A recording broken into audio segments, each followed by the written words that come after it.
은혜 받으실 하나님의 말씀은 창세기 50장 15절에서 21절까지 말씀입니다.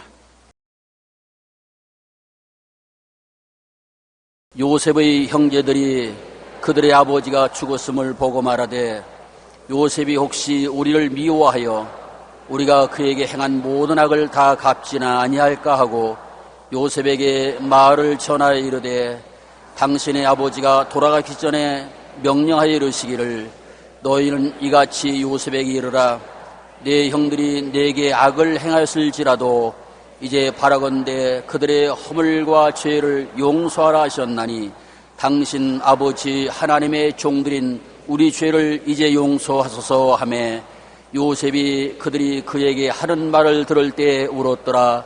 그의 형들이 또 친히 와서 요셉의 앞에 엎드려 이르되 우리는 당신의 종들이니이다. 요셉이 그들에게 이르되 두려워하지 마소서. 내가 하나님을 대신하리이까. 당신들은 나를 해하려 하였으나 하나님은 그것을 선으로 바꾸사 오늘과 같이 많은 백성의 생명을 구원하게 하시려 하셨나니 당신들은 두려워하지 마소서. 내가 당신들과 당신들의 자녀를 기리리다 하고 그들을 간곡한 말로 위로하였더라. 아멘.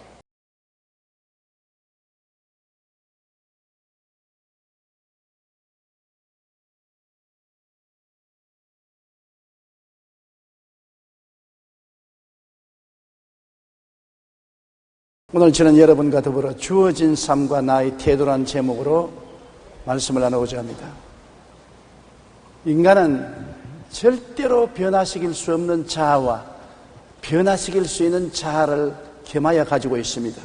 제가 1936년 2월 14일 경상남도 울주군 삼남면 교동리 31번지에서 조두천 아버지와 김복순 어머니의 맏아들로 태어난 사실은 아무리 노력해도 변경시킬 수 없습니다. 운명입니다. 이것은 나의 힘으로는 바꿀 수가 없는, 변화시킬 수가 없는 자아인 것입니다. 그러나 그 후의 성장기를 통해 더 나은 나를 만들기 위해 노력하는 것은 내가 변화시킬 수 있는 운명인 것입니다. 첫째로 자기가 변화시킬 수 없는 것을 원망치 말고 받아들일 줄 알아야 되는 것입니다. 자기의 출생과 주어진 환경은 어찌할 도리가 없지 않습니까? 내가 농촌에서 태어났든지 도시에서 태어났든지 부잣집에서 태어났든지 가난한 집에 태어났든지 좋은 환경에서 태어났든지 어려운 환경에서 태어났든지 좋은 시절에 태어났든지 나쁜 시절에 태어났든지 이와 같이 주어진 환경은 내가 어찌할 도리가 없습니다. 나는 그러한 환경 속에 우리 부모님에 의해서 태어났기 때문에 변화시킬 수 없는 사실이므로 이러한 것을 원망해서는 안 되는 것입니다. 자기의 신체 조건도 안 가진 것입니다. 남자로 태어난 것이나 여자로 태어난 것, 아름다운 미모를 가지고 태어난 것이나 평범한 모습으로 태어난 것, 큰 키, 작은 키 등등은 주어진 운명인 것입니다. 내가 이것을 어찌할 도리가 없는 것입니다. 제가 초등학교 다닐 때 같은 반에 있던 한 여학생은 자기가 여자로 태어난 것을 항상 탄식을 하고 원망하던 것, 지금도 내 마음에 기억납니다. 내가 왜 남자가 되지 못하고 여자가 되었느냐. 그때도 제가 생각하기를 여자로 태어났으면 만족해야지 왜 자꾸 남자가 되려고 하느냐. 지금도 그 생각이 머리를 떠나지 않습니다. 우리가 자기의 출생과 주어진 환경도 어찌할 도리가 없고 자기의 신체 조건도 어찌할 도리가 없으니까 원망, 불평, 탄식하지 말고 받아들여야 되는 것입니다.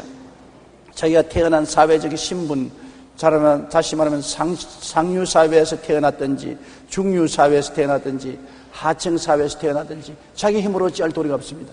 부모가 상류사회에 살았으면 상류사회에 태어난 것입니다. 부모가 중산층이면 중산층 가정에 태어나고 부모가 하층사회에 살았으면 하층사회에 태어난 것이요. 그것을 저항하고 원망해서 소용이 없습니다. 또한 자기가 태어난 국가를 원망해서 소용이 없습니다. 대한민국에 태어난 것 아무리 원망한들 무슨 소용이 있는 것입니까? 내가 미국에서 태어났으면 좋겠다.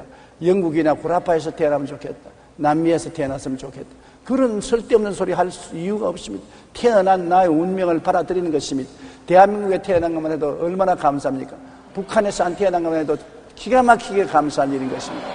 그러므로 태어난 것도 자기의 운명이니까 운명은 받아들여야 되는 것입니다. 자기가 변화시킬 수 없는 것을 원망치 말고 받아들이는 것이 우리에게 지혜인 것입니다.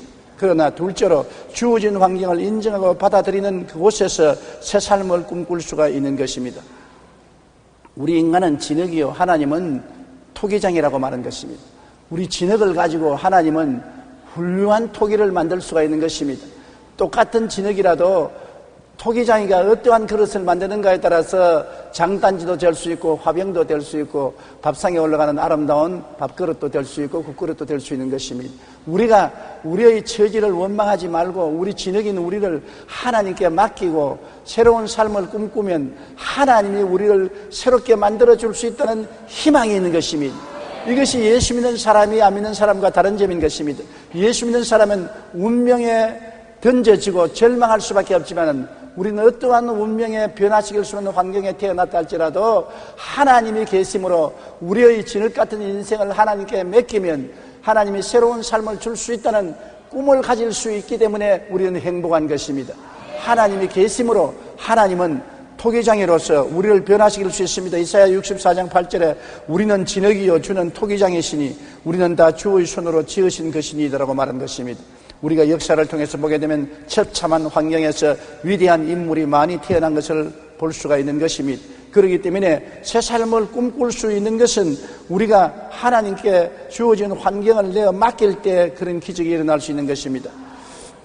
우리는 내가 있는 처지에서 원망과 불평과 탄식하고 부모를 원망하고 세상을 원망하고 나라를 원망하고 자기 운명을 원망하지 말고 있는 그 자리에서 예수님을 구주로 모시고 하나님을 섬기고 그 나라와 그 일을 먼저 구하면 내 힘으로 운명을 거역할 수는 없지만은 하나님이 변화시킬 수가 있는 것입니다.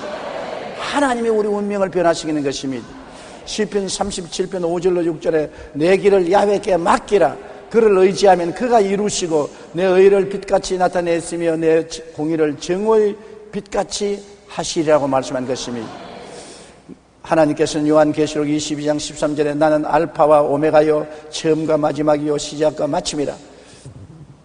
우리는 하나님께 의지하면 하나님은 언제나 희망의 하나님인 것입니다. 창세기에 보십시오. 하나님은 언제나 첫째 날에 빛이 있으라 하시고 저녁이 되고 아침이 되니 첫째 날이니라. 둘째 날에 궁창이 있으라 하시고 저녁이 되니 아침이 오니 둘째 날이라고 말한 것입니다. 우리에게 아무리 저녁같이 어두워도 예수 믿는 사람은 아침이 오는 것을 기대할 수 있는 것입니다. 하나님은 저녁을 변하여 아침으로 만드시는 하나님인 것입니다. 우리 사람들은 항상 아침이 오고 저녁이 온다고 말하는데 하나님은 그렇게 말씀하지 않았습니다. 저녁이 오면 아침이 온다. 내 인생에 아무리 어둡고 캄캄하고 좌절과 절망이 올지라도 하나님께 의지하면 하나님은 아침을 만들어내시는 소망찬 하나님이라는 것을 우리가 잊어서는 안 되는 것입니다. 그러므로 내가 있는 처지에서 하나님의 나라와 하나님의 의를 먼저 구하면 하나님께서 우리 처지를 변화시켜 주는 것입니다. 그 사실을 요셉의 운명과 삶과 믿음을 통해서 잘 알 수 있는 것입니다. 요셉은 17살 때 형제들에 의해 노예로 팔렸습니다. 얼마나 비참합니까? 원수에 잡혀서 노예로 팔린 것도 아니고 친형제들이 요셉을 시기하고 질투해서 요셉을 잡아서 애굽 노예로 팔아버린 것입니다. 노예로 간 그는 보디발의 집에서 10년 동안 노예 생활과 그 다음에는 또 모함을 당해서 3년 동안 감옥 생활을 했던 것입니다. 나이 30세가 될 때까지 그런 노예 생활과 감옥 생활을 계속한 것입니다. 얼마나 운명을 원망하고 탄식하고 형들을 미워하고 니를 갈 수밖에 없는 것입니다. 그럼에도 불구하고 그는 하나님께 모든 것을 의지하고 저녁이 왔으면 반드시 아침이 올 것을 기대하고 긍정적이고 적극적이고 창조적이고 희망을 가진 것입니다. 그 노예 생활은 캄캄한 어두움이었던 것입니다. 어두운 밤의 10년 생활, 그 다음에는 보디발의 아내의 참소로 3년 동안 정치본 감옥소에 들어가서 썩었습니다. 그 인생의 밤이었습니다. 밤을 바라보고 탄식하고 가슴 치지 않았습니다. 저녁이 오면 아침이 온다. 나에게 반드시 아침이 온다. 그래서 희망을 버리지 않고 긍정적이고 적극적이고 창조적인 삶을 가졌었습니다. 그런데 그에게 아침이 다가온 것입니다.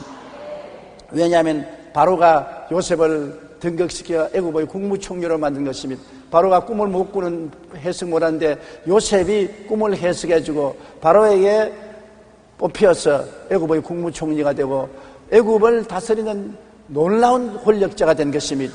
나중에 형들이 다 요셉을 의지하고 애굽에 와서 먹고 살고, 아버지가 돌아가시고 난 다음 두려워서 요셉에게 사람을 보내어서 아버지가 죄를 용서하라고 유언을 하시고 돌아가셨다고 거짓말로 꿈에 대었을 때 요셉이 그 말을 듣고 눈물을 흘리고 형들에게 간곡히 위로했습니다.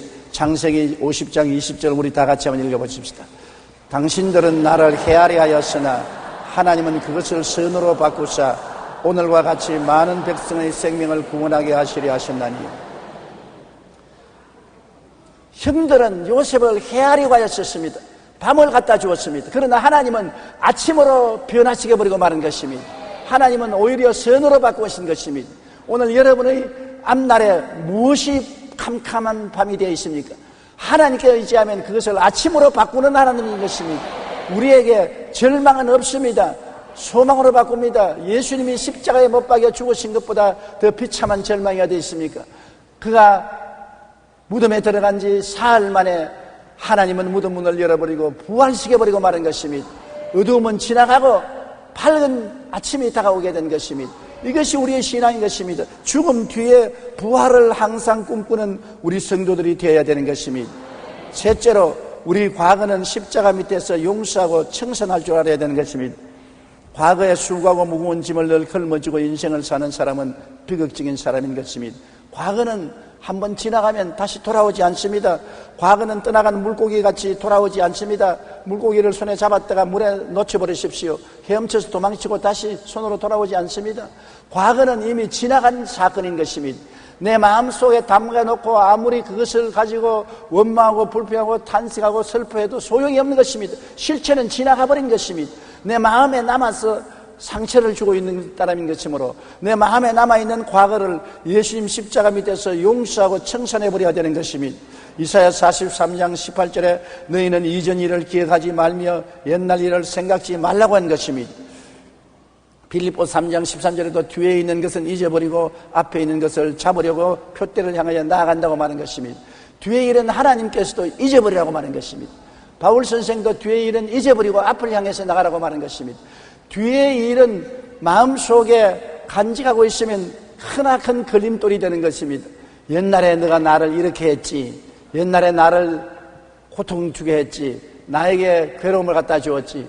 옛날은 지나가 버렸는데 기억만 가지고서 늘 이를 갈고 피를 흘리고 있으면 그것이 나에게 독이 되어 나를 도역질하고 죽이고 멸망시킬 따름인 것입니다. 옛날은 흔쾌하게 잊어버려야 되는 것입니다. 십자가 밑에서 다 청산해버리고 던져버리고 과거를 청산해버리고 나쁜 독을 빼버려야 되는 것입니다. 그리고 과거에 배운 교훈만은 가지고 지혜를 얻기 바랍니다. 과거에 내가 잘못해서 고통을 당했으면 그 과거는 지나가 버렸으니 용서하나 거기에서 지혜로운 교훈을 배워서 다시 똑같은 실수를 안 할 수 있도록 마음속에 작정해야 되는 것입니다. 잠언서 8장 33절에 훈계를 들어서 지혜를 얻으라, 그것을 버리지 말라고 말한 것입니다. 훈계를 들어서 지혜를 얻으면 더 지혜롭게 되고 지혜는 문제를 해결하는 능력을 얻게 되는 것입니다. 과거에 잘못했으면 그것이 훈계가 되어서 다시 그런 것을 하지 않도록 지혜를 얻어야 되는 것입니다. 사람이 죄를 자꾸 짓고 실패하고도 그것을 반복하는 것은 지혜를 얻지 않기 때문에 그런 것입니다. 사람이 지혜를 얻으면 교훈을 받고 새로워질 수가 있는 것입니다. 시편 119편 71절에 고난당한 것이 내게 유익이라 이로 말미암아 내가 주의 율례들을 배우게 되었나이다. 내가 고난당하고 난 다음에 깨닫고 난 다음에 하나님의 법을 배워서 다시는 고난 안 당한 길을 걸어가야만 하는 것입니다. 옛날 일을 자꾸 반복하는 것은 어리석은 일인 것입니다. 과거는 청산하되 과거에서 배운 교훈은 마음속에 간직해야 되는 것입니다. 부정적인 과거의 기억을 마음속에 간직하고 있으면 굉장히 고통스럽습니다. 과거의 죄를 늘 마음속에 기억하고 죄 때문에 탄식하고 과거에 당한 고통에 늘 피를 흘리고 과거의 실패를 원망하고 탄식하고 가슴을 치고 과거에 일어났던 여러 가지 학대를 생각하고 분노를 품고 있으면 나만 괴로웠지 과거는 이미 지나가 버렸는데 내게 아무런 도움을 줄 수가 없는 것입니다. 요한 1장 7절과 9절에 보면 그 아들 예수의 피가 우리를 모든 죄에서 깨끗하게 하실 것이요 만일 우리가 우리 죄를 자백하면 그는 미쁘시고 이루사 우리 죄를 사하시며 우리를 모든 불의에서 깨끗하게 하실 것이다. 우리를 사해 주시고 깨끗하게 해주시는 하나님이 계시기 때문에 과거의 죄도 십자가 앞에서 청산하고 고통도 청산하고 실패도 청산하고 분노도 청산해버려야 되는 것입니다. 나는 우리 교회 자매님 한 분이 제게 신앙 상담을 왔는데 과거 때문에 그 마음에 굉장한 고통을 당하고 있었습니다. 그 남편은 굉장한 성공한 사업가로서 아주 부자로 살았었습니다. 생활 환경이 좋고 행복하지만 그 부인은 병들어서 죽어가게 되고 불면증에 걸리고 소화불량증에 걸리고 몸도 약하고 고통을 당하고 병원에 가서 아무리 치료해도 치료받지 못했습니다. 그가 나에게 와서 신앙 상담 왔을 때는 몸이 아주 초췌했었습니다.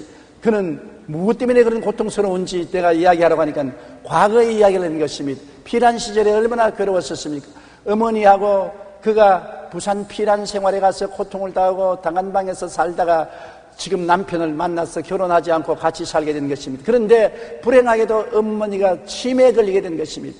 대소변을 갈리지 않고 온갖 것을 다 찢고 집안을 엉망으로 만드는데 조그마한 비둘기 통만한 당한방에서 그렇게 하니까 남편이 더 이상 살지 못하겠다. 어머니하고 떠나든지 나에게 떠나든지 둘 중에 하나를 택하라고 말했었습니다. 이 어린 소녀가 결혼도 안 하고 만난 남편과 같이 사는데 어머니가 치매에 걸려서 똥오줌을 싸고 온 집안을 엉망으로 만드니 누가 그 남편이 살려고 합니까? 그래서 할 수 없이 그 어머니를 데리고 버스를 타고 시골로 가서 버스 정류장에 내려놓고 돌아왔습니다. 그 이후로 어머니는 죽은지 살은지 모릅니다. 살기에 바빠서 어머니 버린 것조차 생각하지 않고 있었습니다. 수복이 되고 난 다음 서울에 올라와서 그 남편은 대성을 했습니다.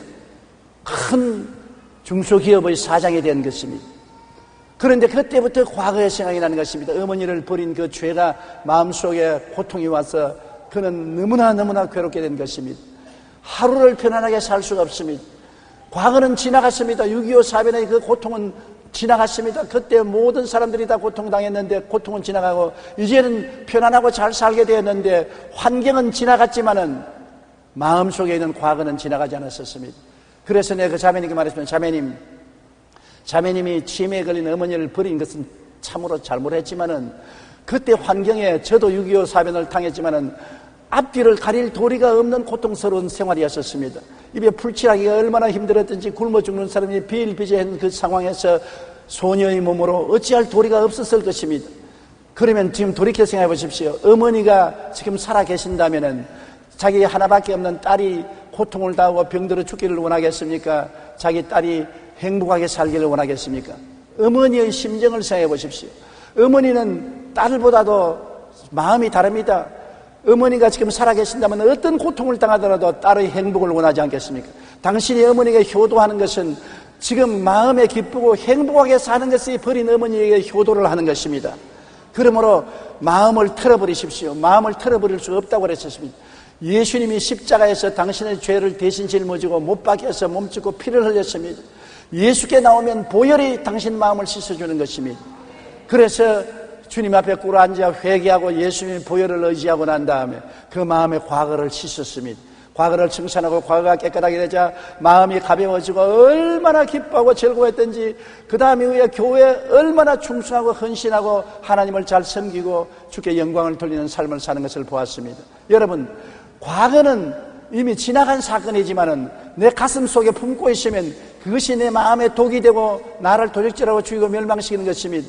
과거를 청산할 수 있는 길은 예수님 십자가에서 회개하고 보혈로 씻는 길밖에는 다른 길이 없는 것입니다.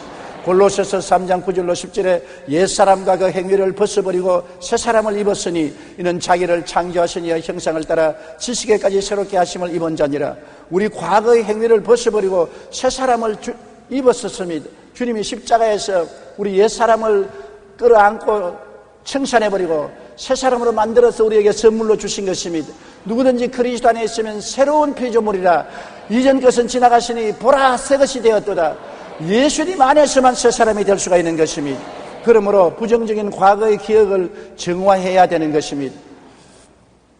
흑인 사생아로 빈민가에서 태어나 13살 때 성폭행을 당하고 14살에 임신을 하고 20대에는 마약에 빠져 있었던 오프라 윈프리는 누가 보아도 인생의 실패자가 될 수밖에 없었습니다.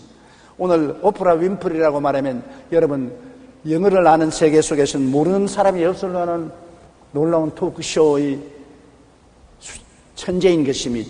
그런데 그녀는 실패의 위기와 고난을 극복하는 흑인 여성들의 강인한 삶을 다룬 소설을 읽으면서 자신의 약점과 부끄러운 과거를 이겨낼 의지를 길렀습니다.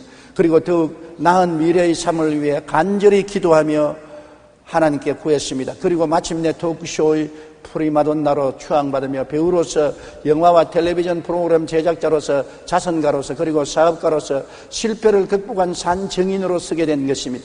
미국의 경제 전문지 포브스는 지난 1년간 미국 TV 방송 진행자 중에서 최고로 많은 돈을 버는 스타로 오프라 윈프리를 꼽았습니다. 그녀는 이렇게 말했습니다. 당신의 상처를 지혜로 바꾸라.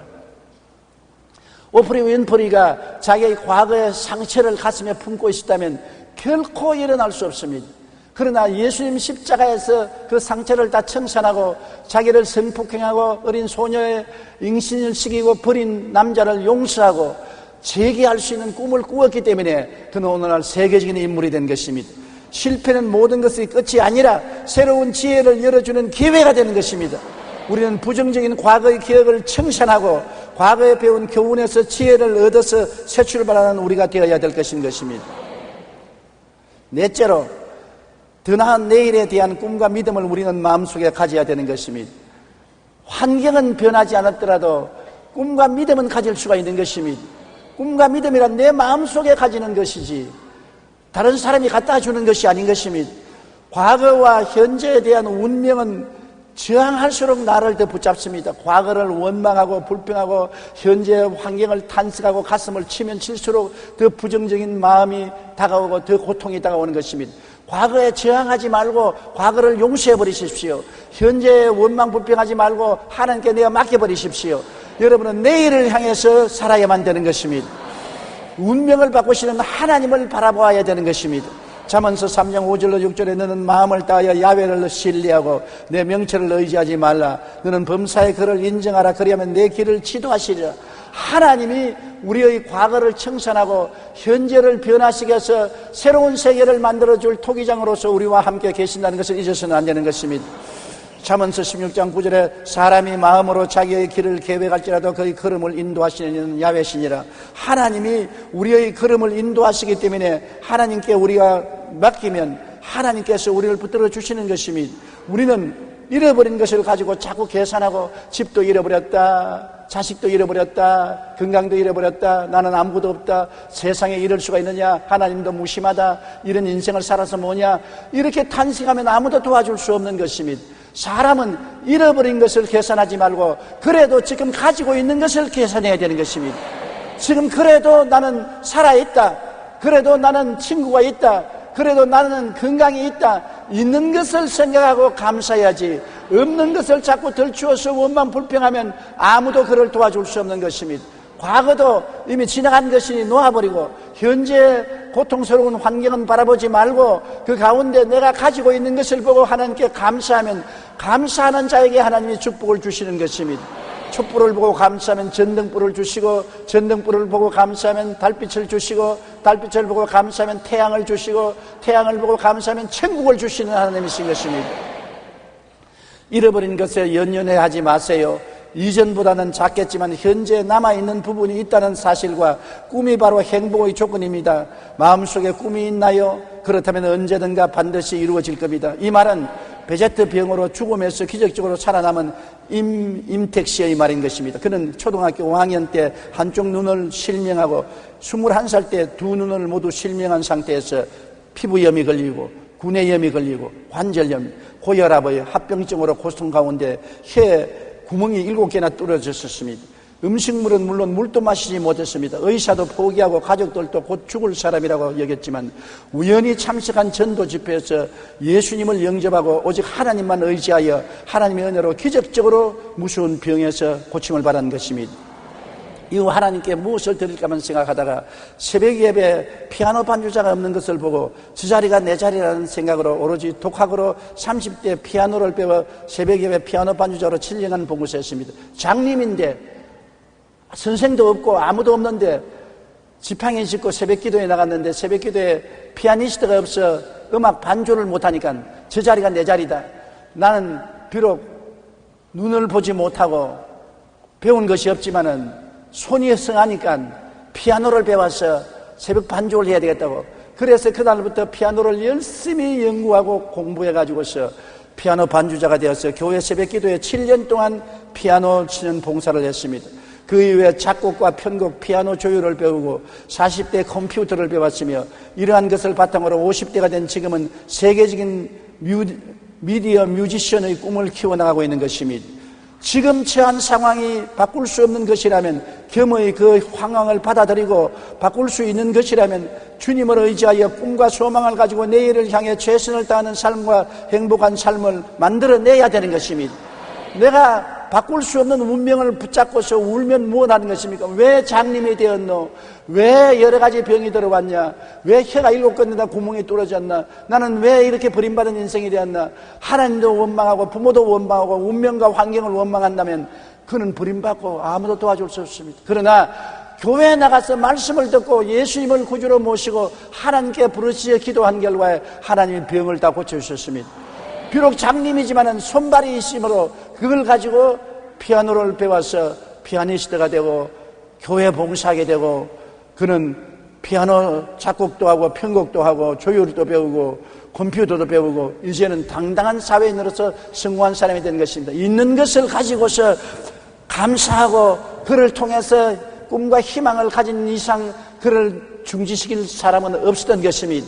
여러분, 무엇이 있습니까? 오늘 예배에 참석한 여러분 가만 보십시오. 여러분 두 눈이 있지요, 귀가 있지요, 입술을 열어서 말할 수 있지요, 두 손이 있지요, 건강을 가지고 있지요, 그리고 30세 때 밥 잡수고 나오셨지요. 얼마나 많이 있습니까?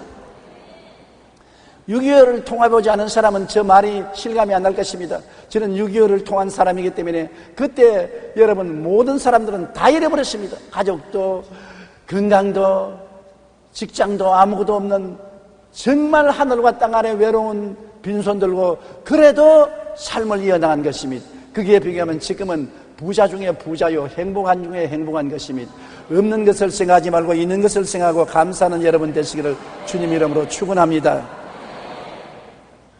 하나님께 우리는 조급하게 굴지 말고 하나님 앞에서 꿈과 믿음을 가지고 하나님께 시간을 드려야 되는 것입니다. 하나님을 기다려야 돼요. 하나님은 여러분을 원하는 대로 신속히 다가오지 않더라도 반드시 우리를 찾아오시는 것입니다. 시편 123편 2절 우리 다 같이 읽어보십시다. 상전의 손을 바라보는 종들의 눈같이, 여주인의 손을 바라보는 여종의 눈같이 우리의 눈이 야훼 우리 하나님을 바라보며 우리에게 은혜 베풀어 주기를 기다리나이다. 기다린다. 종이 상전의 손을 바라보고 여종이 여주인의 손을 바라보고 무엇을 시킬지 기다리는 것처럼 우리도 하나님을 바라보고 기다리면 하나님이 우리를 도와주신다는 것입니다. 아브라함은 85세에 하나님께 아들을 달라고 기도하고 난 다음에 하나님이 아들을 주겠다고 약속을 하셨는데 90살이 되고 95살이 되고 100살이 될 때까지 15년을 기다려서 아들 이삭을 얻은 것입니다. 85세에 약속받은 것 15년 동안 그는 낙심하지 않고 기다린 결과에 아들을 얻은 것입니다. 야곱은 외삼촌 집에서 20년 처가살이 하면서 하나님의 축복을 기다렸다가 20년 만에 하나님이 큰 은총과 복을 받게 된 것입니다. 모세는 40년 동안 광야에서 기다린 것입니다.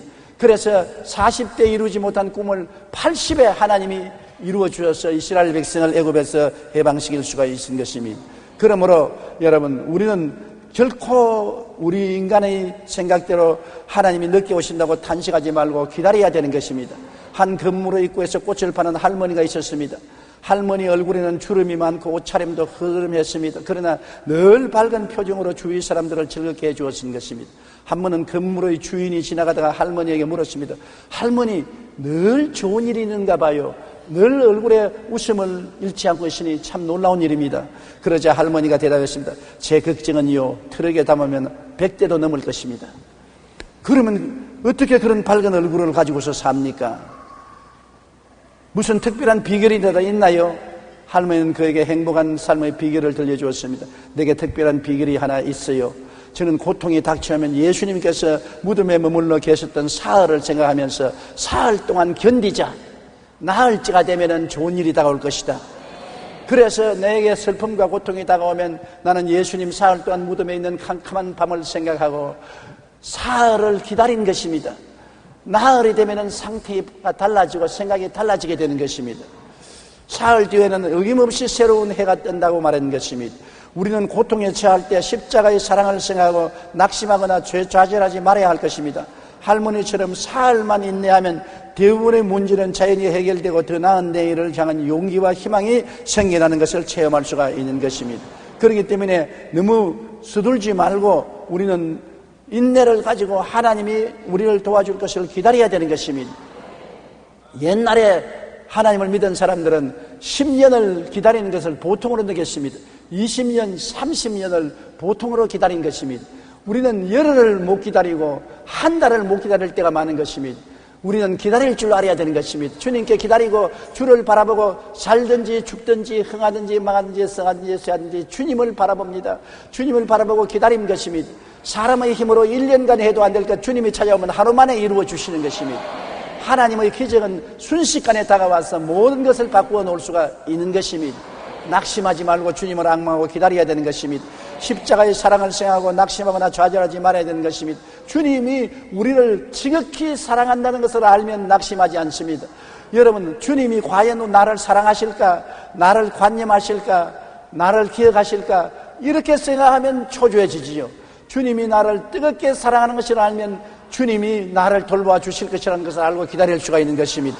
로마서 8장 32절과 37절에 보면 자기 아들을 아끼지 아니하시고 우리 모든 사람을 위하여 내어주시니가 어찌 그 아들과 함께 모든 것을 우리에게 주지 아니하시겠느냐. 그러나 이 모든 일에 우리를 사랑하신 이로 말미암아 우리가 넉넉히 이기느니라고 말한 것입니다. 하나님이 우리를 사랑하지 않는다면 그 외아들을 우리를 위해서 십자가에 못 박을 리가 있겠습니까? 예수님이 우리에게 사랑이 없다면은 자기를 십자가에 내놓고 몸짓고 피 흘리기까지 참으면서 우리를 위해서 죽을 리가 있겠습니까? 오늘 하나님 아버지와 예수님은 무궁한 사랑으로 여러분을 사랑하는 것입니다. 그러나 나를 어떻게 알아줄까요? 여러분, 하나님이 부르지 아니하시면 주께로 나올 자가 없다고 말한 것입니다. 이 수많은 사람 중에 여러분이 오늘 교회에 와서 앉아 계신 것은 하나님이 여러분을 아시고 택해서 불렀기 때문에 오신 것입니다. 우리가 언제 하나님 보았나요? 예수님 얼굴을 쳐다본 적 있나요? 하나님을 본 적도 없고 예수님을 본 적도 없지만은 예수님을 믿고 나온 것은 하나님이 성령으로 여러분을 택해서 여러분을 불렀기 때문에 나온 것입니다. 그러므로 여러분은 하나님을 모르나 하나님은 여러분을 아시고, 여러분은 예수님을 못 보시나 예수님을 여러분 보시고, 하나님이 여러분을 미리 사랑하셔서 예정하시고 불러주셨기 때문에 온 것입니다. 하나님은 여러분을 알고 계십니다. 하나님은 여러분을 사랑하고 계십니다. 여러분이 하나님께 맡겨도 괜찮습니다. 하나님께서 책임져 주시는 것입니다. 옛날에 우리 집이 높은 지대에다가 집을 지어놓고 난 다음에 그 다음 마당은 좀 낮은 데 있었습니다. 우리 아버님께서 내 어릴 때 나를 높은 데 마루에 세워놓고 난 다음에 뛰어내리라 내가 안아주마, 뛰어내리면 안아주마, 그런 걸 늘 기억이 납니다. 그런데 나는 겁이 났어요. 아버지가 만약 안 안아주면 나는 박살이 날 테니까. 아버지 정말 날 안아줄래? 안아준다니까. 자, 뛰어라. 그럼 뛴다. 하나 둘. 나 못해. 왜 아버지가 안아준다는데 왜 못하냐? 뛰어라. 그러면 정말 뛴다. 예, 요시 뛴다. 하나 둘. 나 못해. 아버지가 너가 왜 나를 못 믿느냐? 내가 나를 다치게 할지라도 너를 다치게 안 한다. 뛰어라. 그래서 나중에는 눈을 딱 감고 뛰니까 아버지가 덥석 안아주시더라고요. 한 번 안아주니까 그 다음에는 아버지가 멀리 있는데 뛴다. 아버지가 기겁을 하고 뛰어와서 나를 안아주시곤 했었습니다. 예수님이 여러분을 사랑하기 때문에 여러분이 주님께 맡기면 책임져 주시는 것입니다. 수고하고 무거운 짐진 자들은 다 내게로 오라. 내가 너희를 쉬게 하리라고 말씀하시는 것입니다. 여러분이 주님께 맡기면 주님께서 여러분이 상처를 입지 않도록 책임져 주시는 것입니다. 십자가의 사랑을 생각하고 낙심하거나 좌절하지 말고 주님을 앙망하고 기다리는 여러분 되시기를 주님 이름으로 축원합니다.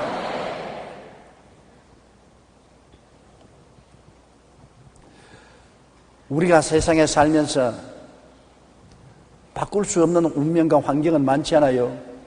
제가 조주천 장로님과 김복천 권사님의 맏아들로 태어난 건 못 바꾸지 않아요. 제가 경상남도 울주군 삼남면 교동리 37번째에서 태어난 것 못 바꾸잖아요. 바꿀 수가 없어요. 그건 부모님이 나를 낳을 때 주어진 환경인 것입니다. 그러나 현재 와서 내 자신을 바꿀 수 있는 길은 많습니다.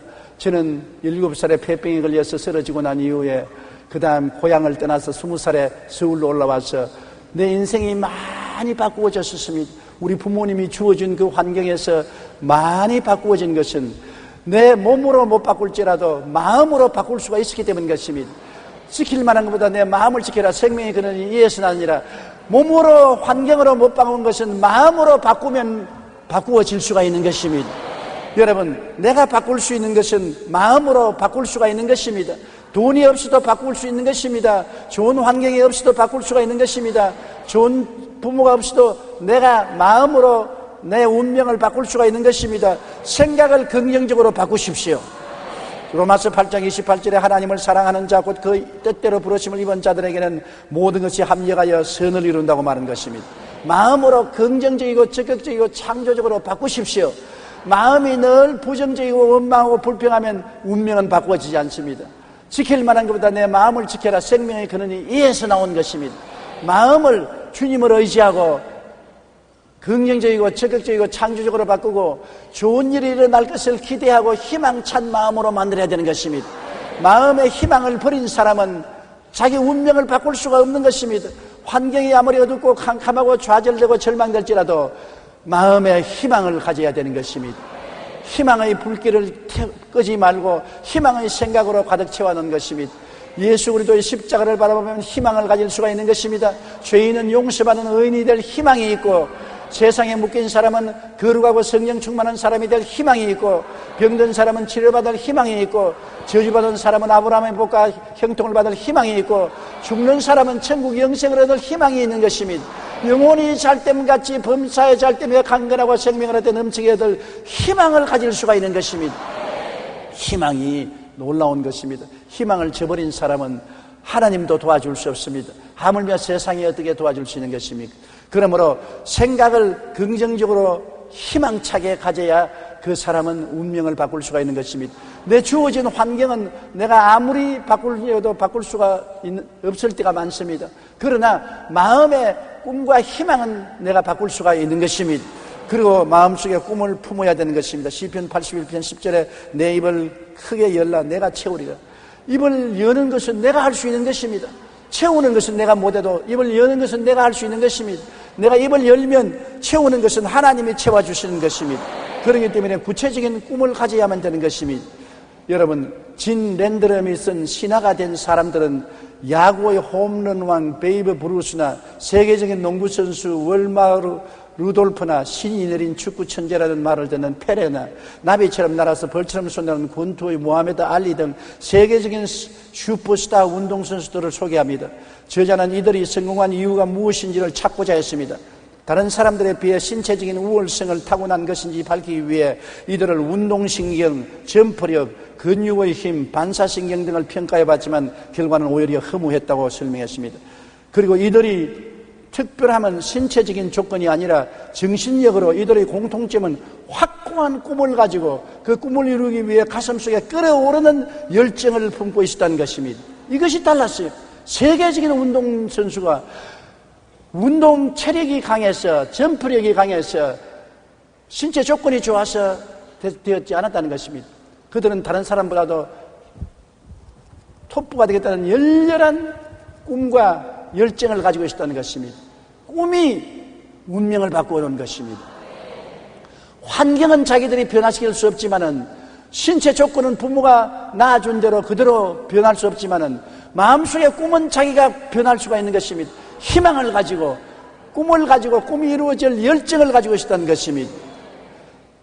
꿈을 이루기 위한 그들의 투지와 노력은 늘 자신이 최고 정상의 자리에 있는 모습을 바라보며 이미 이룬 것으로 늘 고백함으로 이룰 수 있었다고 말한 것입니다. 그들이야말로 4차원의 원리를 사용한 것입니다. 희망찬 생각을 가지고 꿈을 가지고 열정적으로 꿈을 믿고 꿈이 이루어진 것을 입으로 시인하면서 열심히 한 결과에 세계적인 톱부 운동선수들이 된 것인 것입니다. 더 나은 내일에 대한 꿈을 가지십시오. 할 수 있다 하면 된다 해보자는 긍정적인 생각과 믿음을 가지고 입술의 고백을 굳게 잡을 때 우리는 주어진 삶에 더욱 최선을 다할 수가 있는 것입니다. 여러분은 승리할 수 있습니다. 성공할 수 있습니다. 이길 수 있습니다. 극복할 수 있습니다. 잘 살 수 있습니다. 왜냐하면 누가 그렇게 만들어주는 것이 아닙니다. 환경이 그렇게 만들어주는 것이 아닙니다. 여러분 마음속에서 그것을 만들어가는 것입니다. 그렇게 희망을 가지십시오. 그렇게 꿈을 꾸십시오. 그렇게 믿음을 가지십시오. 그렇게 입술로 고백하십시오. 그럴 때 하나님의 역사가 일어나게 되는 것입니다. 이렇기 때문에 운명은 변화시킬 수가 없고 환경은 변화시킬 수 없고 내 주변은 변화시킬 수 없지만 마음은 변화시킬 수가 있는 것입니다. 마음을 변화시켜서 운명과 환경을 변화시키고 위대한 인물이 되는 것입니다. 마음을 변화시키지 않으면 결코 여러분의 자원은 동원할 곳이 없는 것입니다. 오늘 여러분은 하나님의 형상과 모양대로 지음을 받았었습니다. 하나님은 만물을 지으시고 다스린 분이신 것입니다. 그러므로 여러분에게도 만물을 창조하고 다스릴 능력을 주신 것입니다. 하나님의 형상과 모양입니다. 하나님을 본 자가 있나요? 그러나 여러분이 하나님의 형상이 있는 것입니다. 하나님은 창조하고 다스리는 능력이 있는 것처럼 여러분에게도 창조하고 다스리는 능력을 하나님은 주신 것입니다. 인물이 잘나고 못난 거 상관없습니다. 키가 크고 작은 거 상관할 것 없습니다. 몸무게가 나고 안 나고 상관할 것 없습니다. 그러나 마음은 여러분 스스로가 다스려야 되는 것입니다. 마음의 희망을 가지고 마음의 최고가 되려는 꿈을 가지고 마음의 굳은 믿음을 가지고 입술로 창조적인 고백을 하고 나가는 이 사람은 운명과 환경을 창조하고 다스리는 하나님의 위대한 능력을 사용할 수가 있게 되는 것입니다. 그러므로 여러분이 태어나서 자란 환경을 돌아보고 원망탄식하지 말고 지금 살고 있는 여러분, 내일에 대한 책임은 여러분에게 있는 것입니다. 마음에 가득한 것이 밖으로 나옵니다. 마음에 무엇을 가지고 있습니까? 그것이 여러분의 내일을 만들고 있는 것입니다. 여러분의 내일은 바로 여러분 속에 있다는 것을 잊지 마시기 바랍니다. 여러분의 속을 하나님 말씀으로 가꾸고 개발하면 상상을 초월한 위대한 역사를 이룰 수가 있는 것입니다. 그리고 여러분은 믿음을 행사하십시오. 하나님은 여러분 각 사람에게 이미 믿을 수 있는 능력을 주신 것입니다. 제자들이 예수께 나와서 주님 우리에게 믿음을 더하소서 하니까 주님이 애따 믿음을 가져라 그렇게 말하지 않았었습니다. 믿음이 이미 있는데 있는 믿음의 겨자씨 하나만만 사용하면 이 산들을 명하여 바다에 던져야 될 것이요 못할 일이 없겠다고 말한 것입니다. 이미 있는 믿음 중에 겨자씨만한 것만이라도 사용하라는 것입니다. 주님은 믿음을 달라는 제자들에게 믿음을 더 줄 필요가 없다. 이미 있는 믿음 중에 겨자씨만한 믿음만 사용하라는 것입니다. 겨자씨 여러분 봤죠? 목걸이도 있고 전화면 펜들륨도 있고 그게 겨자씨가 얼마나 적습니까? 겨자씨 하나만한 믿음만 사용하라는데 그것은 여러분이 이미 겨자씨만한 믿음은 다 가지고 있다는 것을 말하는 것입니다. 저기 보십시오. 겨자씨 들어있잖아요. 빨갛게. 그러므로 믿음이 없다는 생각은 절대로 하지 마세요. 따라 말씀하세요. 나는 겨자씨 하나만한 믿음이 있습니다. 더 큰 믿음 필요 없습니다. 겨자씨 하나만한 믿음이 있으면 충분해요. 산만 옮겨가면 됐지 뭐 더 이상 뭐가 필요한 것입니까? 그러므로 믿음을 행사하십시오. 하나님을 믿으십시오. 안 믿는 사람은 이 믿음을 행사할 수 없는 것은 하나님이 없는데 뭘 믿으라고요? 우리는 하나님을 믿는 것입니다. 하나님을 믿어라. 누구든지 이 산들을 명하여 저 바다에 던지라고 그것이 이룰 줄 믿고 마음에 의심하지 않으면 그대로 되리라. 로마서 4장 11절에 하나님은 죽은 자를 살리시며 없는 것을 있는 것 같이 부르시는 하나님이시니 이 하나님을 믿으면 가슴 펴고 담대할 수 있는 것입니다. 하나님은 기적을 행하시는 하나님이기 때문인 것입니다. 그리고는 입술의 고백을 굳게 잡아야 되는 것입니다. 여러분 오늘 여러분이 찬송을 열심히 하면서 손바닥을 치고 찬송 부르는 것을 제가 가만히 보고 또 텔레비전 스크린에 보니까 어떤 사람은 가만히 앉아있어요. 어떠한 사람은 입만 덜썩덜썩해요. 왜 찬송이 중요합니까? 찬송은 여러분 신앙의 고백인 것입니다. 찬송 부르는 대로 되는 것입니다. 그렇기 때문에 길을 쓰고 찬송을 부르는 것은 내 입술의 고백을 찬송을 통해서 하는 것입니다. 고백은 하면 할수록 좋습니다. 마음에 믿어 이르고 입으로 시인해야 구원에 이르는 것입니다. 찬송은 입술로 시인하는 것입니다. 그러므로 찬송가마다 여러분 구원과 축복과 치료와 영광에 대한 찬송을 부르는데 이것을 입술로 고백하기 때문에 이 고백을 통해서 여러분 생활 속에 이것이 이루어지는 길을 열어놓는 것입니다. 마태복음 18장 18절에 무엇이든지 너희가 땅에서 매면 하늘에서 매일 것이요 무엇이든지 땅에서 풀면 하늘에서 풀리리라. 입술의 고백으로 땅에서 묻고 땅에서 푸는 것입니다. 할 수 있다, 하면 된다, 해보자는 성공으로 묶는 것이고 안 된다, 못한다, 나는 패배자라고 말하면 실패로 나를 묶는 것입니다. 입술의 말이 여러분의 운명의 행로를 결정하는 것입니다. 어디를 향해서 갑니까? 낭패와 실망과 절망을 향해서 가는 사람은 낭패와 실망의 절망의 말을 하는 것입니다. 성공과 승리와 축복을 향해 가는 사람은 성공과 승리와 축복의 말을 하는 것입니다. 말이 우리의 가는 길을 이끌어가는 것입니다. 말이 우리 환경을 만들어가는 것입니다. 고치가 입술에 나오는 실로서 자기 집을 짓는 것처럼 누에가 여러분도 입에서 나오는 말로 여러분의 환경을 만들어가는 것입니다. 그러므로 입술의 말로 내가 묶였으면 내 입술의 말로 내가 사로잡힌다고 말하는 것입니다. 입술의 고백이 여러분 우리의 운명을 바꾸어가는 것입니다. 입술의 고백은 돈 드는 것이 아니지요. 운명과 환경에 따라서 입술의 고백을 우리가 하고 못하고 하지 않습니다. 내가 선택하는 데 달려있는 것입니다. 그러므로 오늘 제가 여러분에게 설교한 것은 우리가 바꿀 수 있는 운명이 있고 바꿀 수 없는 운명이 있습니다. 우리가 태어난 환경이나 사회적 지위나 그런 것은 바꿀 수가 없는 것입니다. 주어지는 환경인 것입니다. 그러나 그 가운데서 바꿀 수 있는 것은 내 마음으로서 바꾸면 환경이 바꾸어진다는 것입니다. 내 마음의 희망찬 생각으로, 마음의 꿈으로, 마음의 믿음으로 입술로 고백을 가지고 열심히 밀고 나가면 기적이 일어나고 내 살아갈 운명과 환경은 바꾸어지게 된다는 것입니다. 푹 썩은 퇴비에서 좋은 화초나 곡식이 자라는 것입니다. 내가 깨어지고 아집이 썩어지고 전적으로 주님께 의지하면 그곳에서 하나님은 아름다운 꽃이 피게 하시는 것입니다. 죽음은 절대 절망이지만 그 죽음 위에 예수님의 부활의 꽃이 피어나는 것입니다. 우리에게 아무리 절망이 다가와도 우리에게 희망은 있습니다. 왜냐하면 우리는 하나님이 같이 계시기 때문인 것입니다. 하나님의 사랑을 받고 있기 때문인 것입니다. 내일은 오늘보다, 다음 달은 금번달보다, 명년은 금년보다 더 좋아질 희망을 가지고, 더 찬란한 꿈을 가지고, 믿음을 가지고, 입술의 고백을 가지고 나가야만 되는 것입니다. 하나님은 죽은 자를 살리시고 없는 것을 있는 것까지 부르시는 것입니다. 없는 것을 희망하고 없는 것을 꿈꾸고 없는 것을 믿고 없는 것을 있는 것까지 말하는 여러분 되시기를 주의 이름으로 축원합니다. 우리 고개 숙여 기도드리겠습니다. 사랑이 많으신 우리 하나님 아버지, 우리가 바꿀 수 있는 운명이 있고 바꿀 수 없는 운명이 있습니다. 우리가 태어난 것은 바꿀 수가 없습니다. 태어난 우리의 날짜나 우리의 처지나 우리의 환경은 바꿀 수가 없지만은 우리가 자라나는 환경 속에서는 우리의 운명을 바꿀 수가 있습니다. 내 아버지 하나님, 그 운명을 바꾸는 힘이 우리 속에서 나오는 것이지 밖에서 나오는 것이 아니라는 것을 알게 하여 주시옵소서. 지킬 만한 것보다 내 마음을 지켜라. 생명이 그러니 이에서 나온다고 하셨습니다. 마음이 희망차고 꿈이 있고 믿음이 있고 긍정적인 입술의 고백이 있으면 나 하나님의 놀라운 역사가 그를 통하여 나타나는 것을 압니다. 우리 아버지 하나님, 우리 성도들이 모두 다 오늘에 서서 내일을 창조해 나가는 위대한 역사가 일어나게 도와주시옵소서. 창조하고 다스리는 삶을 살게 도와주시옵소서. 예수님 이름으로 기도드립니다. 아멘.